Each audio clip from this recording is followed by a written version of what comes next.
Budget limité, équipe réduite, obligations réglementaires, menaces cyber toujours plus présentes. En tant que RSSI, vous êtes sous pression. Et pour gérer tout ça, des tonnes de données Excel, de logs, de scans. Pilotez votre cybersécurité autrement. Tenacity est la plateforme SaaS qui simplifie le management de la cybersécurité pour toutes les équipes SSI. Modélisez votre organisation. Définissez vos objectifs cyber. Évaluez votre conformité. Pilotez vos plans d'action et de contrôle. Mesurez et partagez votre performance cyber. Gagnez 50% de temps sur vos tâches de pilotage. Rassemblez toutes vos données et processus pour une vue 360 de votre cyber. Fédérez toutes les parties prenantes autour de votre vision de la cyber. Le tout au sein d'une seule et même plateforme. Les RH avaient déjà un SIRH. Les commerciaux avaient leur CRM. Maintenant, les RSSI ont Tenacity.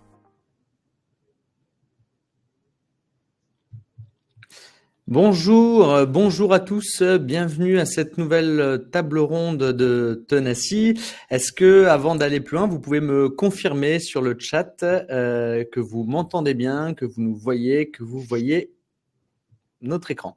Parfait, je vois qu'il y a du monde, très bien. Donc n'hésitez pas à utiliser et à surutiliser ce chat. Vous le voyez, aujourd'hui je suis pas tout seul. J'ai avec moi la chance d'avoir un panel d'experts sur le métier qui va nous animer aujourd'hui, la cyberassurance. On va faire les présentations, mais n'hésitez pas à poser vos questions aux différents intervenants. Donc je suis Baptiste David, je suis membre de la société Tenacity. Tenacity, on est éditeur de logiciels. Notre proposition de valeur, c'est qu'aujourd'hui, piloter la cyber, être RSSI ou membre d'une équipe, c'est de plus en plus compliqué. Vous êtes sursollicité, il y a des enjeux qui sont de plus en plus forts parce que hausse de la menace, hausse de la conformité, hausse de la pression, même des cyberassureurs, le thème qui nous anime aujourd'hui est qu'aujourd'hui, l'organisation, le management de la cybersécurité n'a pas encore répondu à cette hausse des enjeux. Donc, la plateforme Tenacity a cette proposition de vous aider à mieux piloter pour limiter le risque d'erreur et finalement faciliter la prise de décision et la communication. Voilà un petit peu pour le pitch sur Tenacity. Vous le savez, on anime régulièrement ces tables rondes autour de grandes thématiques qui animent notre communauté. Aujourd'hui, on ne va pas parler du produit Tenacity. Je vous partage simplement un petit lien si vous voulez prendre rendez-vous prendre rendez-vous pour en savoir plus sur Tenacity. Ce sera le moment de prendre un moment privilégié pour échanger. Donc aujourd'hui, on va pouvoir parler de cyberassurance et donc j'ai la chance d'avoir trois experts. Je vais vous laisser vous présenter. Pouya de la société Citalid, à toi. Bonjour à toutes et à tous, enchanté. Je suis Pouya Canet, je suis en charge des sujets cyberassurance chez Citalid. Citalid, qu'est-ce que c'est? C'est une entreprise, un éditeur de logiciels en SaaS, un outil d'évaluation du risque cyber au travers de la quantification du risque cyber. Qu'est-ce que ça permet de quantifier son risque? C'est déjà de mieux le comprendre, de mieux le communiquer, de mieux justifier ses investissements de sécurité et aussi d'aller chercher ce qu'on appelle des retours d'investissement sur toutes les actions de réduction des risques et aussi de partage.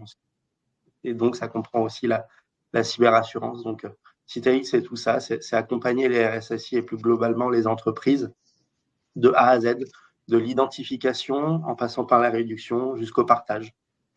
Voilà. Donc, premier acteur de ce webinaire, un éditeur, Citalid. Bon, on aura l'occasion dans les prochains mois de reparler de Tenacity, de Citalid conjointement. En tout cas, Pouya, merci de ta participation aujourd'hui. Xavier, à toi la main. Et je me permets d'enchaîner. Bonjour à tous. De mon côté, je m'appelle Xavier Girondeau. Je fais partie d'un CERT. Je pense que vous êtes pour la plupart familiers avec, mais en deux mots. Donc, c'est une Computer Emergency Response Team, donc une équipe de réponse à incidents. Je travaille au sein d'une entreprise qui s'appelle Stoic, qui est un acteur du marché de l'assurance, de la cyberassurance pour être plus précis, avec une volonté de traiter les sujets cyber de manière la plus transverse et la plus globale possible. L'objectif étant d'apporter, en plus des couvertures assurantielles, de l'outillage, du conseil et de l'accompagnement pour limiter le risque et pour éviter que nos assurés se fassent attaquer. Donc Donc, dans quelques mots, ça va de la prévention via, comme je vous l'évoquais, de l'outillage en amont, avec même des offres de détection pour intégrer certains outils de monitoring tels qu'un EDR et donc avec une offre MDR. On aura l'occasion de revenir tout à l'heure. Une équipe de réponse à incident internalisée, c'est un point important. Ah, on n'entend pas Xavier. Vous ne m'entendez pas? Moi, je t'entends. Mathieu, a priori, le problème vient de votre côté. Bon, en quelques mots, ce que je voulais dire en tout cas, c'est que donc on a de la prévention, de la détection, une équipe de réponse à incident qui est internalisée. C'est un point sur lequel on aura l'occasion de revenir tout à l'heure, mais qui est un point très important, qui est de dire que lorsque nos assurés sont victimes de sinistres, nous mobilisons nos propres équipes. Et quand je dis nos propres équipes, c'est typiquement moi le week-end dernier. Et bien évidemment, une couverture assurantielle et des garanties qui vont s'activer a posteriori une fois le sinistre traité. Donc, en quelques mots, dans les différents pôles, on va dire, couverts par les garanties assurantielles, on va avoir d'un côté, comme je vous l'évoquais, l'assistance et la gestion de crise, avec donc les experts qui sont mobilisés sans franchise, quelle que soit la typologie de sinistre ou de levée de doute que vous souhaitez réaliser, la couverture des dommages subis pour vous indemniser si jamais vous avez votre système d'information est paralysé pendant une semaine, 10 jours, un mois. Vous devez être indemnisé pour la perte de marge brute et les frais supplémentaires de votre exploitation. Et un dernier pôle qui va être autour de la responsabilité civile, celui qu'on a parfois tendance à oublier. Si vous vous faites pirater, vous perdez de l'argent, c'est une chose. Mais si malheureusement votre compromission donne lieu à la compromission de vos partenaires, donne lieu à la compromission de vos clients ou donne lieu à la fuite des données personnelles de vos clients, c'est la responsabilité civile qui pourra s'enclencher pour agir là-dessus. Parfait, merci Xavier. Je suis allé un peu plus vite, pardon. Guillaume, à toi la main pour finir ce tour de table d'experts. Merci Baptiste, bonjour à tous. Donc moi je suis Guillaume Santiago, je suis le fondateur et le président de la société Onlinov. Onlinov, on est un courtier en assurance, c'est-à-dire qu'on conseille des entreprises sur la mise en place, le choix et l'utilisation, l'usage de leurs assurances. Donc on travaille notamment avec des acteurs comme Stoic qui peuvent être un fournisseur pour nous pour apporter des solutions d'assurance à nos clients. Donc notre particularité, c'est qu'on est très spécialisé dans les risques technologiques depuis toujours. On assure beaucoup d'entreprises dans le secteur du numérique, dans le secteur de la robotique, et on assure aussi des entreprises sur les problématiques spécifiques liées à leur système d'information et à leur technologie, donc l'assurance des risques cyber. Et on essaye d'être toujours dans l'anticipation des besoins des entreprises, notamment les entreprises de croissance ou les entreprises qui sont en train de réinventer leur technologie ou leur modèle, pour leur permettre d'avoir une assurance qui soit toujours prête à accompagner leurs nouveaux projets, en plus d'être prête à les épauler en cas d'incident nécessitant de faire appel aux garanties de l'assurance. Donc on propose une vingtaine d'assurances différentes pour tous les risques spécifiques des entreprises qu'on accompagne, et on a aussi bien des assurances ultra spécialisées en ligne sur notre site internet en cyber par exemple, que des assurances qu'on met en place au cas par cas pour des besoins peut-être plus spécifiques de certaines entreprises ou de plus grosses entreprises, avec nos courtiers conseils qui travaillent avec chacun de nos grands clients. Parfait, merci pour cette présentation, Guillaume. Donc, comme vous le voyez, trois experts différents qui auront une vision à 360 degrés sur ce sujet de la cyberassurance. Alors justement, commençons par les bases sur la cyberassurance. Guillaume, je vais commencer par toi. Tu étais le troisième dans l'ordre des présentations, mais tu vas peut-être pouvoir lancer ça. Finalement, c'est quoi une assurance cyber? Qu'est-ce que ça inclut? Voilà, raconte-nous un peu les bases de ce sujet. Alors, pourquoi est-ce qu'il y a des assurances cyber d'abord? C'est parce que c'est un risque qui a émergé dans l'environnement économique il y a un peu plus d'une dizaine d'années en France. La menace de cybersécurité sur les entreprises et qui est de plus en plus présent avec une économie qui s'est créée, une économie souterraine de la cybercriminalité et qui génère de gros revenus, de gros chiffres d'affaires et qui motive des personnes à être très agressives dans leurs attaques vis-à-vis des entreprises. Donc, ce risque étant arrivé au début des années 2010, nouveau, pas inclus dans la modélisation financière que les assureurs font quand ils couvrent les risques des entreprises sur leur responsabilité civile, sur leur système d'information, leurs locaux, etc. Eh bien, petit à petit, les assureurs ont clarifié l'étendue des contrats d'assurance qu'ils avaient déjà avec les entreprises. Et en le clarifiant, ils ont notamment précisé que l'intention de leur contrat d'assurance n'était pas de couvrir les failles de sécurité informatique, des attaques cyber. Donc c'est pour ça qu'il y a de nouveaux contrats d'assurance qui sont arrivés et qui ont spécifiquement vocation à couvrir les conséquences financières pour les entreprises des failles de sécurité informatique, des attaques cyber. Et dans ces contrats, on a donc ça veut dire clairement qu'aujourd'hui, dans d'autres contrats, que ce soit des contrats de tout risque informatique, des contrats de responsabilité civile ou autres, normalement, plus aucune entreprise n'est couverte pour une faille de sécurité informatique si elle n'a pas souscrit spécifiquement un contrat d'assurance cyber pour se protéger. Donc, c'est devenu un produit spécialisé finalement, et Exactement. dédié à ces enjeux-là. C'est un produit spécialisé et c'est un produit spécialisé qui apporte une solution spécialisée par rapport à cette problématique et qui va réunir plusieurs solutions d'assistance et de prise en charge financière pour les sociétés qui s'assurent contre les risques cyber, qui permettent de faire face globalement à ces incidents dans les entreprises. Donc, Xavier l'a un petit peu évoqué tout à l'heure, mais il y a 3 principales garanties qui sont incluses dans ces contrats d'assurance cyber. Il y a d'abord l'assistance qui est très importante parce que on a dans cette table ronde plein de DSI, de RSSI qui sont très compétents pour construire les conditions d'une sécurité informatique dans leur entreprise, pour faire barrière aux intrusions, pour créer les conditions de la résilience. Mais faire face à la crise, avec le stress que ça implique, avec les décisions à prendre dans des délais courts et sans avoir le droit à l'erreur, eh bien, c'est un métier, c'est un vrai métier à part que Xavier nous décrira. C'est un métier d'assistance et l'assureur y met systématiquement à disposition des ressources pour vous aider à faire face à cette situation de crise qui sont disponibles 7 jours sur 7, 24 heures sur 24, qui peuvent être, selon les cas, soit internalisées, soit faites par des experts de cette gestion de crise de cybersécurité. Donc ça, c'est le premier sujet, c'est vous aider à faire face à cette situation de stress et d'urgence. Ensuite, il y a 2 typologies de préjudices financiers que vous pouvez avoir en tant qu'entreprise suite à une faille de sécurité. C'est les conséquences pour vous-même, donc l'interruption de votre activité, les frais que vous allez devoir engager pour remédier à la situation. Donc, ça peut être les heures supplémentaires de vos équipes, des consultants externes, des frais d'investigation dans toutes les faces cachées du web qu'on appelle de l'investigation forensique, des frais de notification des utilisateurs dont les données sont compromises, etc.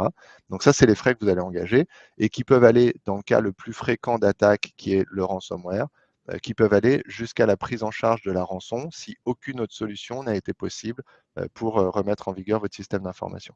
Et puis ensuite, vous avez les conséquences pour les personnes externes à votre entreprise, pour les tiers, qui peuvent être vos clients, qui vont subir aussi une interruption de votre activité et une interruption de vos services ou de votre livraison de produits, et qui peuvent être aussi les conséquences pour des personnes dont les données ont été volées, compromises, que ce soit des données personnelles, que ce soit du secret commercial, du secret industriel. Voilà. Donc, c'est les 3 familles, l'assistance, les dommages financiers pour votre entreprise et ceux que vous causez indirectement aux tiers du fait de l'attaque dont vous êtes victime. Donc pas mal finalement le pendant le sinistre et l'après aussi. On reviendra justement dans le cas d'un sinistre, quelle relation vous pouvez avoir avec un cyberassureur. Xavier, côté Stoic, je crois que vous intervenez aussi, c'est ce que tu disais sur la partie prévention, finalement sur le avant l'incident, c'est peut-être votre particularité. Quelle est votre proposition en tant qu'acteur de l'assurance sur ce risque cyber? À quel stade vous intervenez? Tout à fait. Il faut garder en tête que le marché cyber, c'est un marché qui a été très fluctuant ces dernières années. On a vu notamment au début des années 2020 ce qu'on appelle un hard market, donc un marché qui s'est durci avec beaucoup d'acteurs de l'assurance qui se sont soit retirés ou qui en tout cas ont réalisé des augmentations importantes de leurs primes, tout simplement parce que c'était un marché qui était, je ne vais pas dire immature à l'époque, mais en tout cas sur lequel la capacité à identifier les postures de sécurité des assurés n'était pas forcément très bien maîtrisée. Et donc, il y a beaucoup d'acteurs qui se sont rendus compte qu'en fait, ils avaient dans leur portfolio des entreprises assurées dont le niveau de sécurité laissait à désirer. Et donc, nous, notre volonté, c'est de dire qu'une assurance cyber doit idéalement venir avec des outils, avec des mécanismes, avec du conseil pour permettre à ces assurés de diminuer autant que possible la probabilité de voir un sinistre se réaliser. Et donc, ça vient en amont avec de l'outillage qui n'est pas facturé en plus, hein, c'est vraiment de l'outillage qui est intégré dans la couverture assurantielle. On va retrouver différents outils qui vont peut-être vous parler, on va appeler des outils de scan externe, qui visent vraiment à simuler ce que ferait un attaquant. Un attaquant qui cible demain une entreprise, elle ne le fait pas spécialement parce que l'attaquant a une dent contre l'entreprise, mais le fait parce que par opportunisme, il va trouver un serveur qui n'est pas corrigé, il va trouver une configuration qui n'est pas robuste. Et donc, toutes ces choses-là, comment l'attaquant il les trouve? Il les trouve via des outils de scan automatisés qui vont identifier les serveurs exposés sur Internet, les versions des composants, les configurations associées, et ainsi de suite. Donc ça, c'est le premier outil qu'on met à disposition avec comme volonté de dire on va faire comme l'attaquant. Nous, on ne va pas aller jusqu'à l'étape d'intrusion, mais par contre, on va faire comme l'attaquant, on va scanner vos actifs et dès lors qu'on identifie une vulnérabilité, on va informer la victime potentielle, en tout cas l'assuré, et lui partager les recommandations pour y pallier. Et puis après, dans l'aspect prévention, on est bien conscient que empêcher l'intrusion, c'est bien, mais d'expérience, personne n'arrive à empêcher l'intrusion pour toujours. Donc il y a aussi un enjeu de limiter l'impact si jamais l'attaquant arriverait à rentrer via des scans, plutôt ce qu'on appelle des scans internes, des scans des environnements cloud, des scans des environnements Active Directory. On ne va pas trop rentrer dans les détails techniques, je ne suis pas convaincu que ce soit l'enjeu de l'échange aujourd'hui, mais l'objectif, c'est aussi d'identifier, alors je ne veux pas utiliser le terme audit, parce que c'est un terme qui est quand même très poussé, mais en tout cas, via des revues de configuration automatisées, la robustesse des infrastructures internes pour se dire, je veux que l'attaquant ne rentre pas, mais dans l'hypothèse où l'attaquant arriverait à rentrer, finalement, est-ce qu'une fois qu'il est rentré, c'est la fin des haricots, ou est-ce qu'une fois qu'il est rentré, j'ai encore une partie de mon système d'information qui pourrait résister un certain temps. Et puis, oui, pardon. Est-ce que j'ai une analogie, Xavier, qui me vient? Est-ce que finalement, l'assureur cyber, si je fais l'analogie avec la voiture, c'est pas comme s'il payait le contrôle technique pour évaluer le risque associé à du coup la voiture dans le cas du contrôle technique, mais c'est ça, c'est différents points de mesure. Mais j'irais même plus loin. L'objectif, c'est pas que de faire le contrôle technique, c'est même de proposer des recommandations au-delà du contrôle technique en continu, parce que le contrôle technique, c'est une fois tous les 2 ans, si je ne dis pas de bêtises. Là, l'objectif, c'est même d'avoir une revue qui se veut dans la durée. Si je prends l'exemple du scan externe, on ne va pas le faire une fois à la souscription et puis on attend 1 an avant de le refaire. C'est quelque chose qui va tourner de manière hebdomadaire parce qu'un système d'information, ça vit. Et donc, ce niveau de sécurité d'un système d'information peut augmenter, peut diminuer, mais de manière très rapide. Donc, c'est sûr qu'il faut avoir une vélocité et il faut avoir une fréquence, en tout cas, de revue du niveau de sécurité du système d'information qui se veut relativement rapide. Et dernier point, juste sur l'aspect prévention, on est aussi pleinement conscient que les facteurs techniques sont très intéressants, mais le vecteur d'entrée que nous, on a vu en tant qu'équipe de réponse à incident le plus fréquemment, c'est malheureusement le vecteur humain. C'est le collaborateur qui clique sur un mail de phishing, renseigne ses identifiants, qui télécharge une pièce jointe malveillante, l'exécute ou avec une macro Excel, bref. Donc, on a également développé, ce que d'autres acteurs ont également fait, mais ce sont des modules de phishing qui visent à mettre en place de manière complètement autonome et complètement gratuite des campagnes sur vos collaborateurs avec des templates préparés en amont pour avoir la vision de est-ce que mes collaborateurs sont sensibles au sujet du phishing? Est-ce qu'ils cliquent sur tous les mails et renseignent leur mot de passe partout? Ou est-ce qu'à contrario, je peux leur faire confiance et je sais que le risque reste relativement minime? Sachant que bien évidemment, le risque zéro n'existe pas. Donc voilà, la logique, c'est vraiment d'avoir un accompagnement en amont pour faire de la prévention. On a en option même un accompagnement de surveillance, donc on n'est plus sur de la prévention, on est via de l'outillage EDR, et via ce qu'on appelle du MDR, donc Manage Detection and Response, de la possibilité de surveiller les systèmes d'information de nos assurés. Donc là, l'objectif, c'est de dire on va installer des outils sur votre système d'information qui nous permettent de détecter des menaces et les bloquer. Et bien évidemment, ça vient avec une diminution du montant de la prime d'assurance. Et puis, tout l'aspect réponse à incident qu'on s'est déjà évoqué tout à l'heure, dire dès que l'incident a lieu, là, on mobilise l'équipe, on n'est plus dans de la prévention, on n'est plus dans la détection, on est dans de la réaction, mais avec toujours la volonté de l'alignement des intérêts, de dire on a tout intérêt à ce que votre activité reprenne le plus vite, donc on se mobilise le plus vite possible. Bon, ça, je crois que l'alignement des intérêts, c'était un peu ton message global. J'imagine qu'on aura l'occasion d'y revenir. Pour finir cette introduction, Pouya, alors chez Citalit, vous êtes des experts du risque et de la quantification du risque. Comment vous êtes amené à intervenir sur les sujets de cyberassurance avec votre expertise? Déjà, l'assurance, je dirais qu'il ne faut pas voir l'assurance comme une fin en soi, mais comme un moyen. C'est pas le produit d'assurance qui va vous empêcher d'avoir une attaque, hein. Le produit d'assurance va vous aider à venir réduire l'impact financier d'un sinistre. Bien sûr, certains assureurs, et comme l'expliquait Stoic, on peut avoir des services additionnels, de la réponse à incident et des services annexes qui vont venir compléter vraiment l'offre de couverture de l'assurance. Nous, on voit l'assurance cyber comme je l'expliquais, comme un moyen. C'est un des 3 piliers de la gestion des risques. Le premier, c'est d'abord d'apprendre à se connaître. Qu'est-ce qu'on veut protéger et à combien on souhaite le protéger. Et quand on parle d'assurance, faut aussi parler d'investissement de sécurité. C'est-à-dire mettre en place les actions pour venir réduire le risque. Encore une fois, ce n'est pas la cyberassurance qui va vous empêcher de vous faire attaquer. Donc, qu'est-ce que vous mettez en place pour venir réduire cette notion de fréquence d'occurrence d'un sinistre et qu'est-ce que vous mettez en place aussi pour réduire cet impact-là bien en amont des sujets assurantiels. L'assurance va venir compléter toutes ces actions-là. C'est un tout. Et en fait, c'est cette vision holistique qu'on va promouvoir chez Citalit, c'est de se dire, on repart de l'évaluation, on met en place une roadmap de sécurité pour réduire, améliorer sa posture, et l'assurance va venir compléter finalement cette vision du risque. Et en fait, ça participe à la résilience, comme l'investissement de sécurité. Donc, chez Citalit, on intervient sur les 3 sujets. Et on a une approche, je dirais, de bout en bout. Donc finalement, c'est le transfert qui doit venir une fois qu'on a mis les bases, de ce que je comprends. Alors, question un peu générique pour tous les 3, messieurs, à quel moment l'assurance cyber, elle a particulièrement sa place? Alors, je veux dire, la double question, à quel moment elle est particulièrement intéressante et à quel moment elle est finalement, elle peut être contre-productive ou inutile?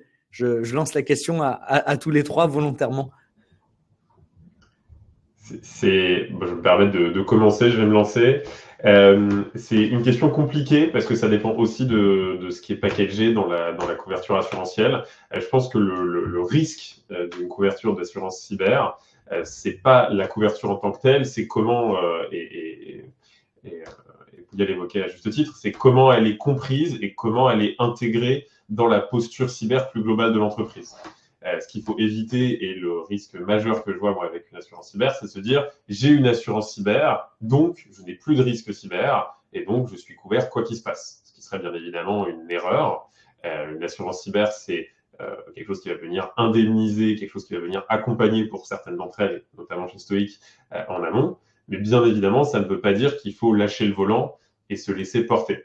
Donc la faiblesse que je peux voir à une assurance cyber, c'est les acteurs qui peuvent se dire j'ai une assurance cyber, j'ai donc complètement délégué mon risque cyber à une partie tiers, et donc je n'ai plus besoin de mettre en place des mesures de sécurisation, je n'ai plus besoin de me poser des questions sur comment gérer en cas de sinistre, comment relancer mon activité, comment réaliser mes sauvegardes et ainsi de suite. Pour la question de quand est-ce qu'il est pertinent de mettre en place une assurance cyber, je prêche un peu pour ma paroisse, mais j'aurais tendance à dire je vois pas trop de situations où c'est inutile. On a aujourd'hui des acteurs qui traitent, qui sont en capacité d'assurer presque tous les acteurs du marché, à moins d'être des entreprises gigantesques, avec des acteurs qui vont aller assurer des petites PME et leur proposer des accompagnements dès les... Pour donner un exemple, on assure des entreprises aujourd'hui qui ont 2 collaborateurs. Donc là, quand on assure une entreprise qui a 2 collaborateurs, bien évidemment, dans les modes d'échange, dans les équipes qu'on peut avoir en face, parfois il n'y a pas de DSI, il n'y a pas de service informatique, tout est presté chez un prestataire informatique externe. Et là, on est quand même en capacité de les accompagner sur des choses qui vont être très simples, sur comment sécuriser les postes de travail, comment sécuriser les sauvegardes et ainsi de suite. Donc, pour moi, il n'y a pas de taille inférieure, il n'y a pas de limite inférieure sur la taille de l'entreprise à assurer. Ce qui est compliqué par contre, c'est de s'assurer que le bon message soit partagé à l'assuré, justement, et qu'ils comprennent que l'assurance ne va pas venir implémenter les mesures de sécurité à la place du service informatique. Donc finalement, dans la chaîne de gestion du risque, l'assurance, c'est bien à la fin et ça n'empêche pas de faire le début. Guillaume, du coup, la question, je m'adresse à toi là, vraiment en tant que courtier, qu'est-ce qui pousse aujourd'hui les clients? Quel est le besoin initial par rapport à la cyberassurance? Est-ce que c'est une vraie crainte du risque, une mauvaise compréhension? On voit les autres et on voit que c'est un sujet dont on commence à parler et du coup on s'intéresse. Pourquoi aujourd'hui les clients viennent te voir avec ce besoin de se protéger? Aujourd'hui, quand on interroge les dirigeants, le premier risque auquel ils pensent et celui qui leur fait le plus peur, c'est le risque de cybersécurité. Enfin, c'est le risque cyber. Donc, clairement, dans les entreprises, il y a une vraie prise de conscience qu'il y a une vulnérabilité sur ce sujet et c'est un sujet face auquel beaucoup de dirigeants et même certains DSI se trouvent assez démunis en fait. C'est une menace qui est sournoise, qui est peu visible. Voilà. Il y a d'autres risques qui sont très importants, le risque d'incendie par exemple, mais qu'on maîtrise mieux, qu'on connaît depuis longtemps, on sait se protéger. Qui a besoin de s'assurer contre les risques cyber? Tout le monde en fait. Le risque principal, celui qui est le plus fréquent et celui qui coûte cher, c'est les attaques par ransomware. Enfin, il y a d'autres scénarios qui peuvent aussi avoir un fort impact financier, mais celui qui est le plus fréquent, c'est les attaques par ransomware. Les attaques par ransomware, ce sont des organisations extrêmement structurées qui ont des business models solides et qui sont éprouvés et qui savent exactement en vous attaquant combien ils vont gagner. Et ils savent exactement qu'ils vont être rentables. Et ils ont des business models. C'est marrant parce que Xavier, tu disais, il y a des assurances qui sont adaptées pour les toutes petites entreprises, il y en a qui sont plus sur les grands groupes. Et bien les attaquants, c'est exactement pareil. Il y a une économie derrière. Il y a des attaquants qui sont spécialisés dans les petites entreprises et qui vont faire des attaques massives auprès d'un très grand nombre et qui statistiquement savent exactement combien vont payer et quel va être leur retour sur investissement. Et il y en a qui vont investir beaucoup plus sur quelques attaques sur des grands groupes pour aller chercher des gros tickets avec des rançons à plusieurs millions d'euros. Voilà. Mais ils savent qu'ils vont gagner de l'argent. Donc, dès lors que votre entreprise a un compte en banque, vous êtes une cible de cyberattaque par ransomware. Donc, toutes les entreprises devraient se poser la question d'être assurées. Après, pourquoi est-ce qu'elles ne le sont pas? La raison, principalement, c'est qu'elles n'arrivent pas à y accéder ou elles y accèdent difficilement parce que les assureurs, comme pour tous les autres risques, demandent aux entreprises de prendre des mesures pour avoir une certaine maîtrise du risque, pour essayer de limiter la probabilité d'occurrence, on appelle ça, de survenance d'une attaque ou son impact si l'attaque arrive quand même. C'est normal que les assureurs demandent ça. Aujourd'hui, vous imagineriez pas demander à un assureur de vous assurer contre l'incendie en lui disant que vous fumez dans vos bureaux, que vous n'avez pas d'extincteur ou que vous êtes sur une activité de process hyper risquée sans sprinkler. Voilà. Et vous ne demandez pas à l'assureur de vous fournir les extincteurs. C'est quelque chose que vous organisez dans l'entreprise, vous formez votre personnel, etc. Eh bien, pour l'assurance cyber, c'est exactement la même chose. Les assureurs vous apportent une protection financière. Comme dit Xavier, ce n'est pas à eux de mettre en place les protections de votre organisation pour limiter le risque d'une attaque cyber. Ils vous apportent une protection financière pour vous aider à faire face à un incident de crise. Et cet incident, il faut qu'il soit le moins probable possible pour que vous soyez éligible à un business model de mutualisation du risque avec une prime acceptable économiquement pour votre entreprise et une couverture qui soit satisfaisante par rapport à l'aléa auquel vous êtes exposé. Donc pour que tout ça puisse marcher, cet équilibre financier, il faut que les entreprises aient une bonne protection. Aujourd'hui, il y a 100% des entreprises qui sont des cibles d'attaques cyber et sur le segment des PME et des ETI, il y en a 3% qui sont assurés. Donc qu'est-ce qui va les obliger à aller plus vers l'assurance cyber dans le futur?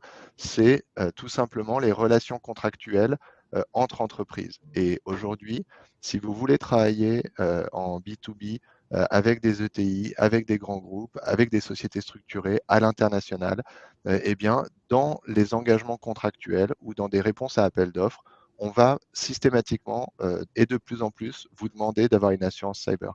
Et la raison pour laquelle on vous demande ça, c'est déjà pour prouver que vous avez une protection financière en cas d'incident, mais indirectement, ça va aussi prouver que vous avez fait le travail de vous protéger et qu'un assureur, tiers de confiance, a validé que ce que vous avez mis en place est suffisamment robuste pour que lui accepte d'engager une grosse somme d'argent sur votre société. Donc, de la même manière que quand vous louez des locaux ou quand vous les achetez, le bailleur ou le notaire vous demande une attestation d'assurance pour les locaux, eh bien demain, quand vous allez signer un deal avec un client, on va vous demander une attestation de responsabilité civile, mais aussi une attestation d'assurance cyber. Et je me permets peut-être de rajouter juste un mot sur ce qu'évoquait Guillaume, notamment sur la professionnalisation des attaquants aujourd'hui. Nous, dans le cadre de la réponse à incident que l'on fait pour nos assurés, on va aussi être amené à traiter la négociation avec les attaquants. Pour vous donner juste une image qui, à mon sens, est parlante, on a aujourd'hui, quand on communique avec les attaquants, ce sont souvent sur des sites, sur Tor, sur le dark web, bref. Aujourd'hui, les attaquants ont un service client, ont des FAQ, ont un chat avec des SLA de temps de réponse. Ça peut paraître un petit peu ridicule dit comme ça, mais c'est juste pour vous montrer le niveau de professionnalisation des groupes d'attaquants aujourd'hui. On est face à des groupes professionnalisés avec plusieurs collaborateurs, entre guillemets, certains qui sont dédiés à répondre aux victimes, certains qui sont là pour vous aider à acheter du Bitcoin pour payer la rançon. Donc ça peut paraître ridicule, mais on est vraiment sur des attaquants qui sont extrêmement professionnalisés et extrêmement bien organisés, même mieux organisés que certains services clients aujourd'hui de fournisseurs de services francophones. Chut, pas de marque, Xavier. Pas de marque.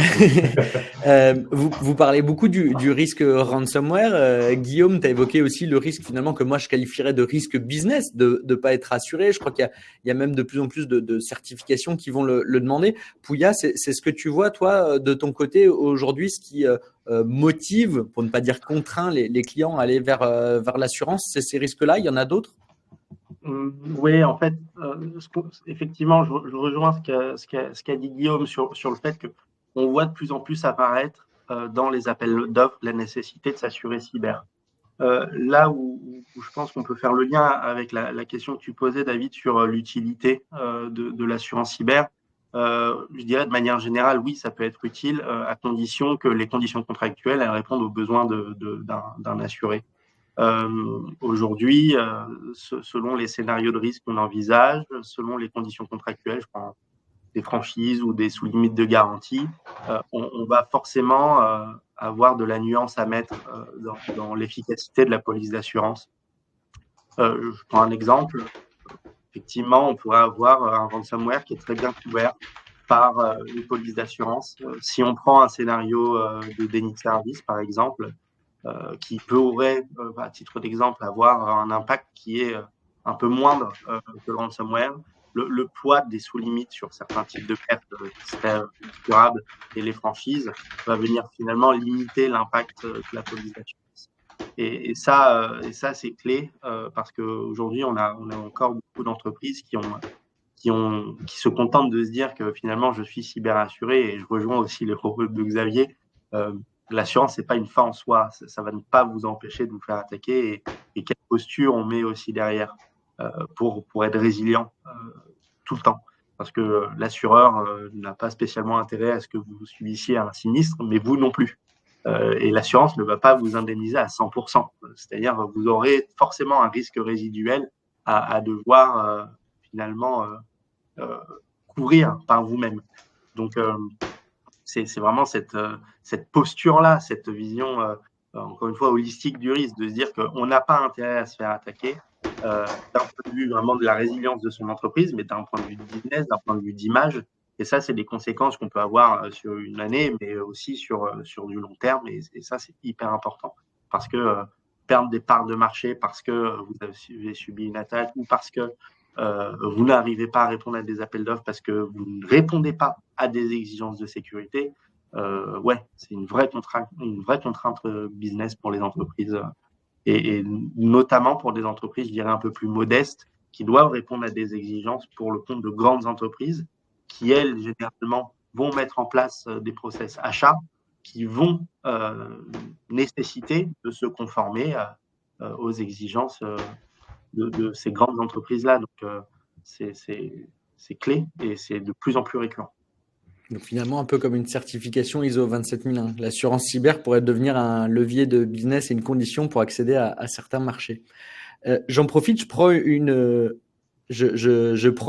question sur NIS2 et DORA. Est-ce que NIS2 et DORA vont-ils jouer un rôle? Alors, je vais tirer mon épingle d'expert conformité. Chez Tenacity, c'est vrai qu'on analyse ces textes pour vous permettre de mieux les piloter. À mon sens, NIS2 et DORA n'imposent pas d'avoir une assurance cyber. Il n'existe pas d'exigence réglementaire légale qui le ferait. Par contre, ce qui est vrai, c'est que NIS2 et DORA vont inciter les entreprises soumises à challenger, à gérer leurs fournisseurs. Et à ce titre, si vous êtes fournisseur principal d'un client NIS2 ou DORA, peut-être que s'il élève ses exigences vers vous, il va vous demander d'accéder à un contrat de cyberassurance. Guillaume, j'ai vu passer la petite notification. Tu voulais compléter avant que je fasse cette bifurcation NIS2 et DORA. Oui, juste par rapport à ce que disait Pouya, il y a deux informations très intéressantes avec lesquelles je suis complètement en phase. Il y a l'importance de choisir la bonne assurance par rapport à son besoin, par rapport à son analyse de risque. Et il y a une grande diversité dans les contrats d'assurance proposés par les compagnies d'assurance sur le marché. Donc, il y en a qui ont des spécificités. Il y en a aussi qui ont un niveau de qualité qui est plus ou moins élevé. Il y a toujours un petit peu à boire et à manger dans le monde des assurances. C'est des contrats, donc on écrit un peu ce qu'on veut dans le contrat. Donc, il faut être très vigilant sur le contenu. Donc ça, c'est vraiment le rôle du courtier d'aider l'entreprise par rapport à son analyse de risque, qui peut être fait par des entreprises comme celle de Pouya, de calibrer les montants de garantie, les franchises et l'étendue des garanties pour que ça corresponde exactement aux besoins qu'ils ont. Et puis la deuxième chose, tu l'évoquais Pouya, c'est les exigences très fortes de la part de certains grands donneurs d'ordre qu'on voit de plus en plus souvent apparaître. Et Xavier parlait du hard market, du marché dur d'assurance dans lequel on a été ces dernières années. Il a aussi beaucoup impacté les grands groupes, il faut le savoir. Ils ont eu des montants de garantie qui ont été drastiquement réduits, ils ont eu des franchises qui ont été augmentées, des primes qui ont beaucoup augmenté. Ils ont eu du mal à transférer tous leurs risques cyber auprès du marché de l'assurance. Et une des conséquences qu'on a vues, c'est que de plus en plus, ils cherchent à reporter sur leurs fournisseurs, et notamment leurs fournisseurs entreprises technologiques, une partie du risque cyber en faisant grimper très très haut les responsabilités de leurs fournisseurs en cas de faille de sécurité, voire même de manière illimitée sur certains sujets, comme les failles liées à la sécurité des données personnelles, par exemple. Donc ça, c'est une pratique qui est de plus en plus répandue, mais c'est une pratique qui est, à notre sens, excessive, voire quelquefois abusive, et qu'il faut négocier. Ça veut dire que c'est normal que vos clients vous demandent d'être assurés contre les risques cyber, c'est normal qu'ils vous demandent d'être responsable en cas d'incident, mais vous n'avez pas à être responsable pour tout à n'importe quel prix et à n'importe quel montant. Donc ça, le rôle de votre courtier, c'est aussi de vous aider à qualifier ce qui est équitable dans votre relation commerciale avec vos clients et à vous aider à avancer les arguments nécessaires pour négocier ça et à mettre l'assurance qui correspond aux besoins en face. Donc finalement, ça c'est toute la gestion de la gestion des fournisseurs au-delà de la relation commerciale. Finalement, il y a un vrai risque autour de cette supply, qui soit contractuelle ou juridique, j'allais dire comme NIS2. On le voit dans des incidents. Il y a pas mal de choses aujourd'hui qui se passent. Alors via, grâce ou à cause de la supply, dans les scénarios de risque que vous évaluez, Pouya, chez Citalid, c'est des choses que vous voyez également. Oui, on voit apparaître ces dernières années de plus en plus ce qu'on appelle finalement les attaques par rebond. En fait, c'est le fait d'utiliser finalement la supply chain d'une entreprise pour porter atteinte à cette entreprise. Et en fait, tu évoquais le cas de DORA NIS2. On a des réglementations aujourd'hui, de la norme qui se crée pour pouvoir gérer le risque de cyber à l'échelle d'un écosystème. Alors, forcément, à l'échelle d'un écosystème national ou extra-national avec des textes européens, mais aussi à l'échelle d'une entreprise. On parle souvent de la notion finalement d'entreprise étendue avec des fournisseurs qui peuvent être critiques pour ces entreprises et qui vont avoir des interconnexions avec celles-ci.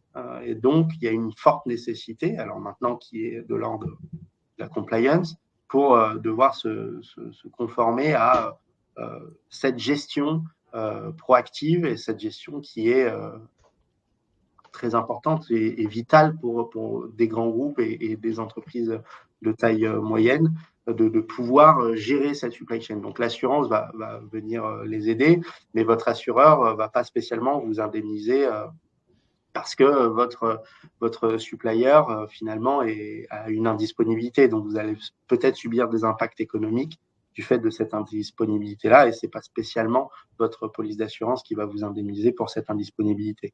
Donc ça va au-delà du sujet assurantiel, et bien sûr, et comme l'évoquait Guillaume, les entreprises sont très regardantes sur ces sujets-là, parce qu'effectivement, dans le hard market, il y a eu certaines restrictions et donc elles sont obligées de compenser comme elles le peuvent, et elles reportent finalement cette charge-là auprès de leur supplier, mais qui est en fait une responsabilité aussi du supplier lui-même s'il veut pouvoir faire du business, et c'est ce qu'on évoquait précédemment.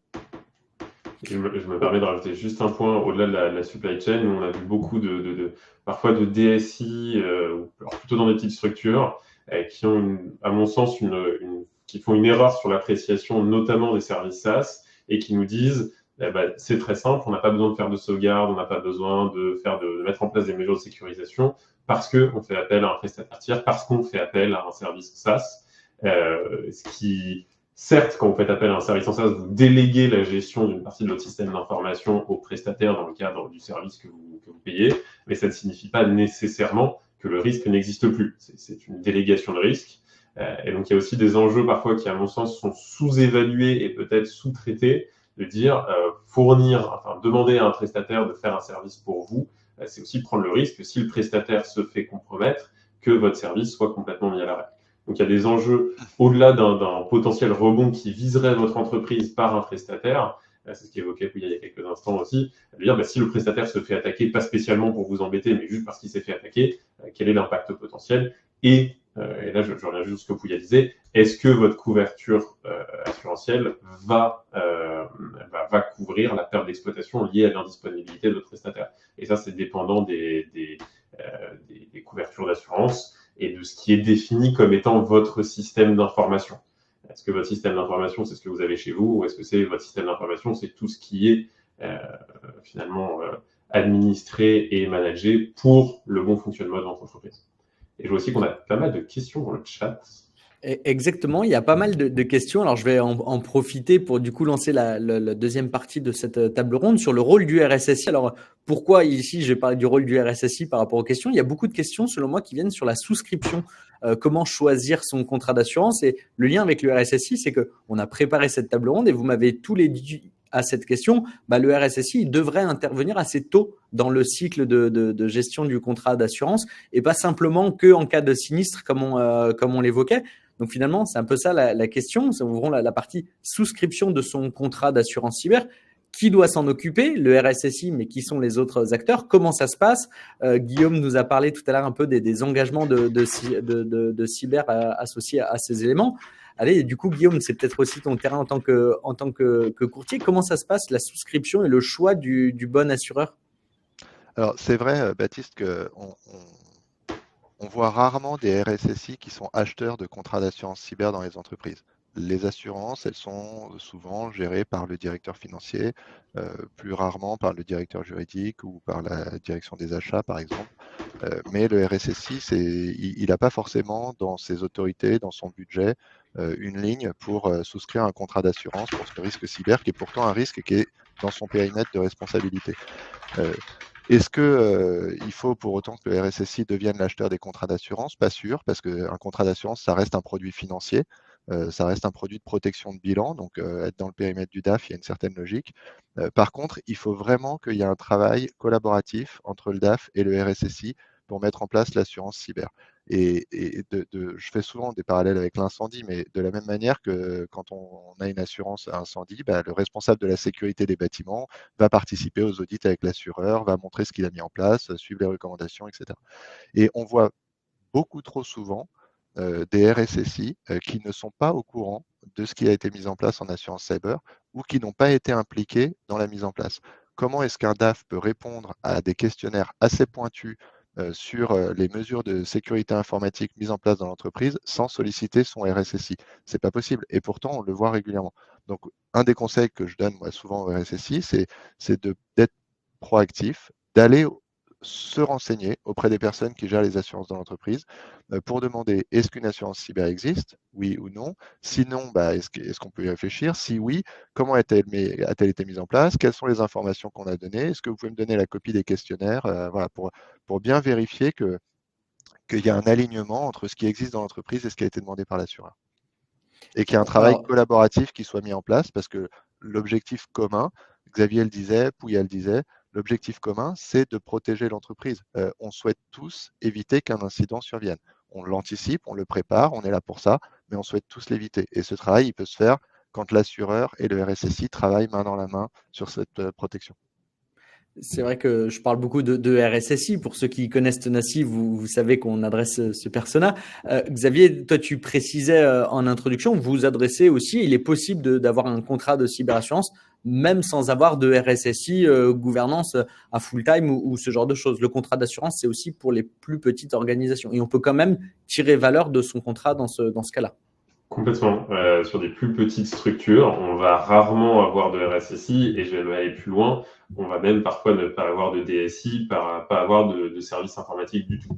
Donc la logique reste la même. L'objectif, c'est dès les premières étapes de la souscription à l'assurance cyber, c'est d'onboarder non pas potentiellement le RSSI, mais si le RSSI n'existe pas, en tout cas la personne qui va avoir le rôle de manager le service informatique au sein de l'entreprise et qui, par extension, souvent, va être responsable de la gestion des risques. Alors, c'est un petit peu capillotracté de dire que le prestataire informatique est responsable de la gestion des risques, mais en tout cas, c'est celui qui aura la meilleure vision sur les mécanismes de sécurité qui seront en place et celui sur lequel on va pouvoir s'appuyer pour comprendre comment le système d'information fonctionne.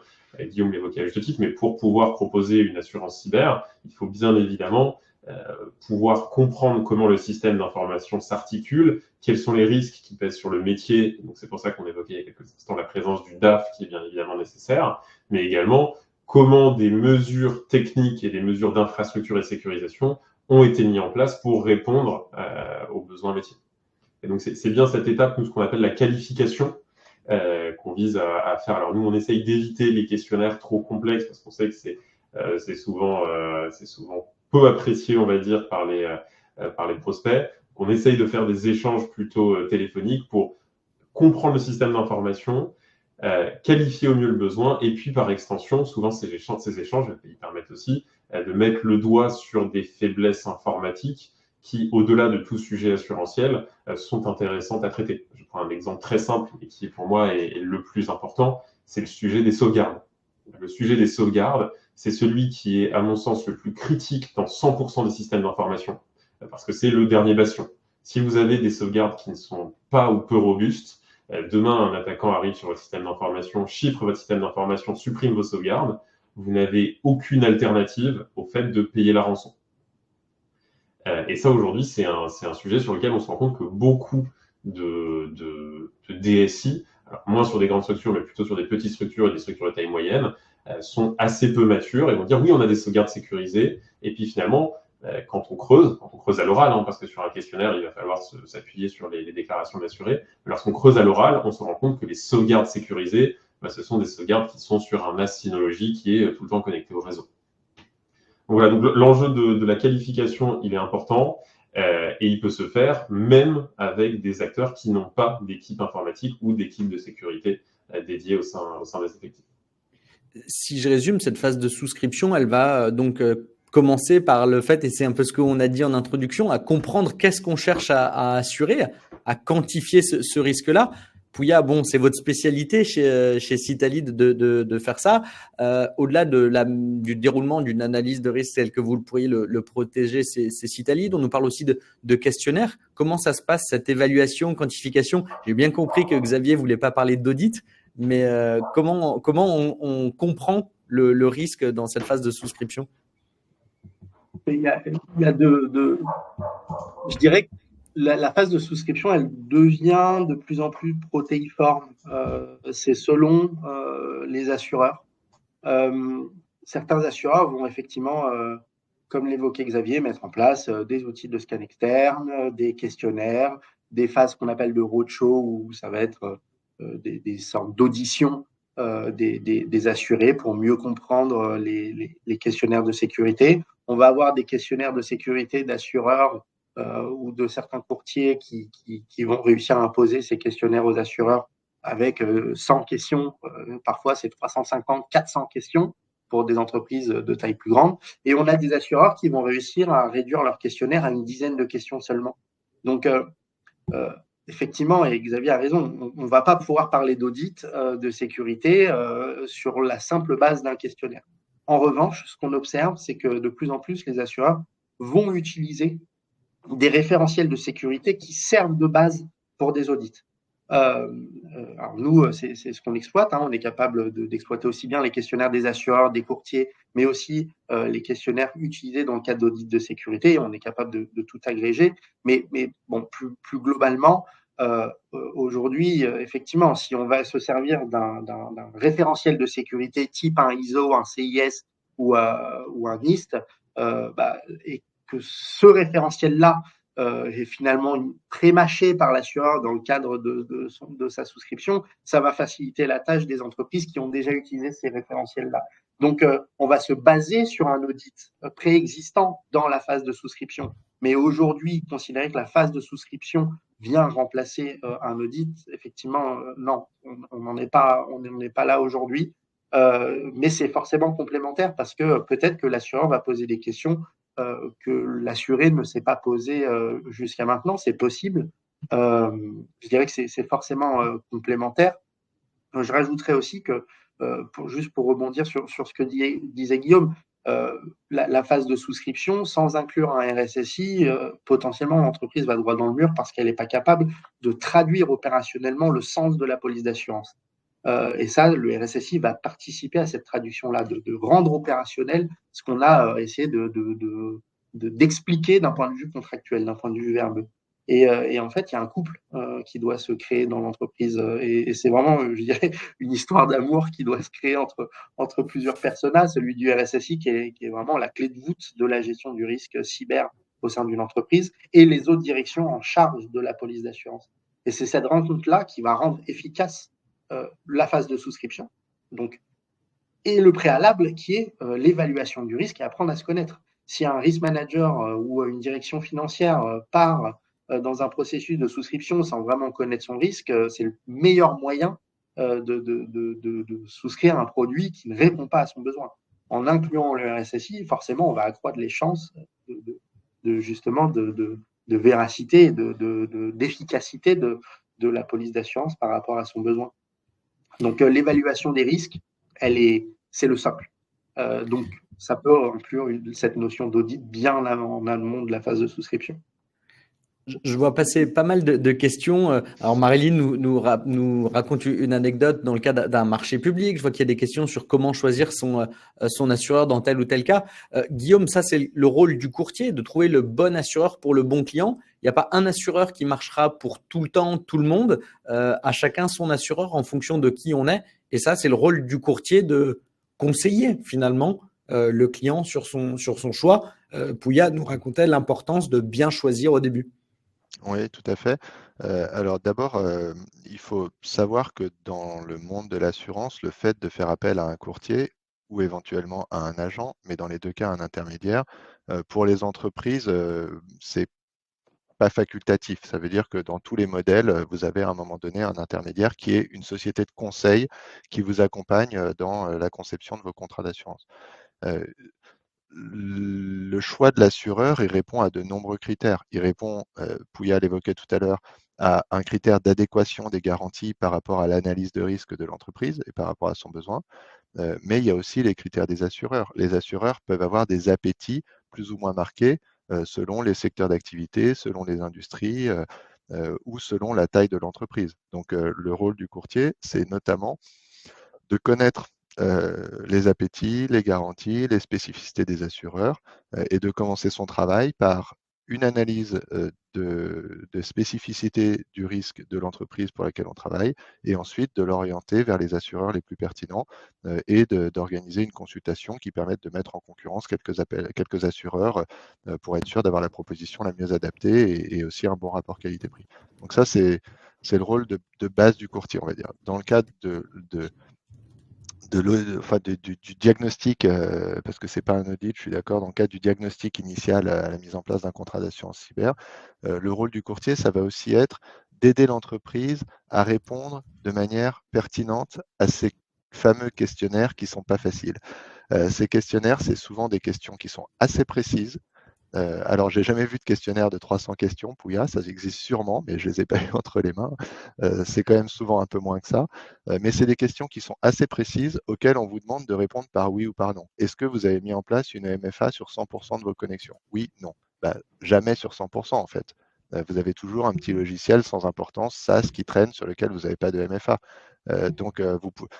Moi, je dialogue souvent avec les assureurs en leur disant votre questionnaire, il sert à savoir si vous avez affaire à un menteur, ou si vous avez affaire, voilà, parce que si on répond oui, on ment, si on répond non, l'assureur dit je ne veux pas vous assurer. Donc il faut être beaucoup plus nuancé dans ses réponses.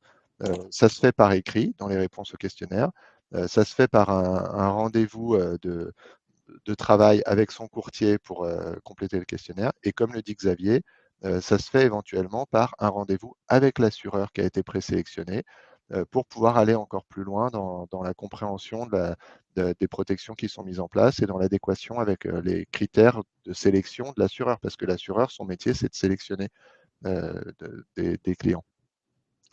Et ça peut aller aussi jusqu'à un audit physique sur place où on vient avec l'assureur en rendez-vous chez une entreprise et on passe une demi-journée, une journée à discuter avec le RSSI, avec le responsable juridique et le directeur commercial des pratiques contractuelles avec les clients, avec la direction financière de ce qui est mis en place aussi d'un point de vue protection financière, etc. Et on essaye de faire comme ça un panorama complet de la bonne gestion de ce risque de sécurité des systèmes d'information dans l'entreprise et de bénéficier des conseils de l'assureur qui sont quand même le plus souvent des conseils avisés parce que l'assureur, contrairement à la plupart des entreprises, ils font quotidiennement face à des attaques sur lesquelles ils interviennent, qu'ils indemnisent et ils voient comment les attaques évoluent, ils voient comment elles se déroulent, ils voient quelles sont les faiblesses, les vulnérabilités qui sont exploitées et du coup, ils ont souvent des conseils intéressants que les RSSI apprécient sur le traitement des vulnérabilités. Et puis, les questions des assureurs, elles ont une dernière vertu pour les RSSI, c'est que quelquefois, ils nous disent, bah oui, ce que vous me demandez, je sais qu'il faut qu'on le fasse, je sais que c'est une faiblesse, mais j'arrive pas à convaincre en interne de le mettre en place. Et grâce à vous, grâce à votre exigence, je vais peut-être arriver à convaincre et ça va être une bonne chose. Parfait. Je vais prendre cette notion de conseil. Finalement, l'idée, c'était aussi d'apporter des conseils. Messieurs, quels conseils vous auriez pour bien utiliser et pour finir en une minute chacun, pour que chacun puisse tirer la meilleure valeur de son contrat d'assurance? Xavier, une recommandation? Tout à fait. En deux mots, je dirais sur les contrats d'assurance qui intègrent des outils, appuyez-vous sur les outils qui sont mis à disposition. Les assureurs qui font l'effort, en tout cas de les développer, le font pour une bonne raison, parce qu'ils sont convaincus que ça diminue le risque. Et on voit encore trop de RSSI ou de DSI qui ne les utilisent pas pour des raisons qui leur sont propres. Ce sont vraiment des outils qui sont là pour vous aider avant toute chose. Et dernière chose, si vous avez une équipe de réponse à incident qui est mise à disposition, souvent elle est sans franchise. Ce qui veut dire que si vous avez le moindre doute, vous pouvez les appeler. L'objectif, c'est qu'ils se mobilisent pour vous rassurer et ça ne vous coûte rien. Donc n'hésitez pas à les appeler, ils sont là pour ça et ils préfèrent vous aider en amont plutôt que gérer une crise majeure a posteriori. Donc n'hésitez pas à l'appeler et à l'embêter si vous disposez d'un contrat. Pouya, tu nous parlais d'histoire d'amour à créer dans le cadre de la souscription. Est-ce que tu as une autre recommandation? Ça va être la phrase qui va marquer. Non, je dirais, faut poser le socle. Apprenez à connaître votre risque et c'est cette connaissance de ce risque-là qui vous est propre, qui doit driver vos actions. Et toutes vos actions doivent répondre à ce besoin-là. Et ça va vous permettre de justifier de vos actions et éventuellement aussi calculer ce qu'on pourrait appeler un ROI sur vos actions. Et ça, c'est le plus important, d'être drivé par cette vision-là. Donc, apprenez à vous connaître et agissez en fonction de votre risque. Parfait. Merci, Pouya. Guillaume, pour finir, une recommandation? Moi, j'aurais 2 recommandations, mais je vais être très court. La première, c'est d'être dans le dialogue avec votre courtier, votre assureur, pour être sûr que les garanties correspondent à votre analyse de risque, pour être sûr que vos réponses au questionnaire sont les bonnes, pour être sûr qu'il n'y a pas de malentendu et pour être sûr qu'il n'y aura pas de mauvaise surprise si un jour vous devez utiliser votre contrat d'assurance. Donc, et le faire évoluer en fonction de l'évolution de vos besoins qui ne sont pas statiques dans la durée. Donc, un dialogue régulier. Et la deuxième recommandation, c'est que Xavier l'a dit, mais moi je le confirme vraiment à 100%, dans le cadre d'une crise de cybersécurité, il y a un alignement d'intérêt de l'assureur avec vous, au moins sur la partie de gestion de la crise. Après, on peut discuter sur l'indemnisation, c'est quelquefois un petit peu plus long, mais c'est normal que ce soit long. Mais sur la gestion de la crise, tout le monde a intérêt à ce que l'activité redémarre le plus tôt possible, que les données soient reconstituées, que le système d'information soit mis en sécurité, parce que tout le monde va payer au final. Donc, mon conseil, c'est lorsque vous avez un incident, le premier réflexe, c'est appeler l'assistance mise à disposition par votre assureur. Et ce numéro de téléphone et cette adresse email, vous devez l'avoir dans votre classeur de gestion de crise ou vous devez l'avoir dans votre portefeuille pour qu'il vous donne tout de suite les bons conseils. Voilà. On voit encore des sociétés, par exemple, qui ne déposent pas plainte dans les 72 heures et qui appellent leur assureur après ce délai. Eh bien, malheureusement, la loi est formelle là-dessus. Sans dépôt de plainte dans les 72 heures, l'assureur n'a rien le droit de faire pour vous. Donc, votre assistance, elle vous aidera à avoir tout ce bon tempo, tous ces bons réflexes. Parfait. Je suis très content de cette table ronde. Je vois un discours très optimiste. Pour résumer, je dirais que j'ai l'impression qu'il faut arrêter d'avoir peur de ces contrats de cyberassurance qui sont des sujets qui sont finalement très peu maîtrisés par les RSSI, très peu connus. Je suis très content de tous ces éléments assez positifs que vous pouvez nous apporter sur ce sujet. Donc, merci beaucoup, messieurs, pour ces éléments. Bon, j'avais prévu une phase de questions-réponses. Je vois que le chat est déjà rempli. On a pu en prendre quelques-unes. Malheureusement, on n'aura pas le temps de tous les prendre pour aujourd'hui. Bon, je crois Xavier et Guillaume Pouillat, vous m'en voudrez pas trop si j'encourage les participants à vous contacter sur LinkedIn ou tout simplement sur les sites de vos sociétés respectives si vous avez des questions sur ces activités. Avant de vous quitter, je voulais vous glisser quelques mots d'actualité sur les équipes Tenaci. Alors, on organise un événement. On est lyonnais, on aime le rugby, c'est pas une surprise. Samedi, il reste quelques places. N'hésitez pas à nous contacter si vous voulez participer. La semaine prochaine, nos équipes seront présentes au Cercle et au CBC à Toulouse, donc Paris et Toulouse. Un club utilisateur le 10 décembre ainsi qu'une prochaine masterclass le 19 décembre. Donc, notez les éléments dans ces agendas. Vous trouverez les liens d'inscription auprès de vos interlocuteurs. On m'a également glissé dans l'oreille que les équipes Citalid seront présentes au congrès du Cézanne. Donc, n'hésitez pas à aller les croiser si vous avez l'occasion d'y aller. Et puis, voilà, retrouvez finalement que ce soit Stoic, OnLinov ou Citalid, même Tenaci sur LinkedIn pour plus d'informations. Messieurs, merci beaucoup pour tout votre temps, pour tous ces précieux partages. Je suis sûr que chacun pourra partir avec la motivation et l'envie d'aller lire le contrat, d'aller créer cette relation avec l'honneur du contrat chez eux, d'aller nouer une relation tout simplement avec son courtier si ça n'existerait pas. Et puis bien sûr, le contrat d'assurance, il est là en cas de sinistre. On espère ne jamais l'utiliser, mais c'est bien quand même de le prévoir en amont. Merci à tous et à très bientôt. Merci à tous et merci Baptiste. Très bonne journée. Merci à tous.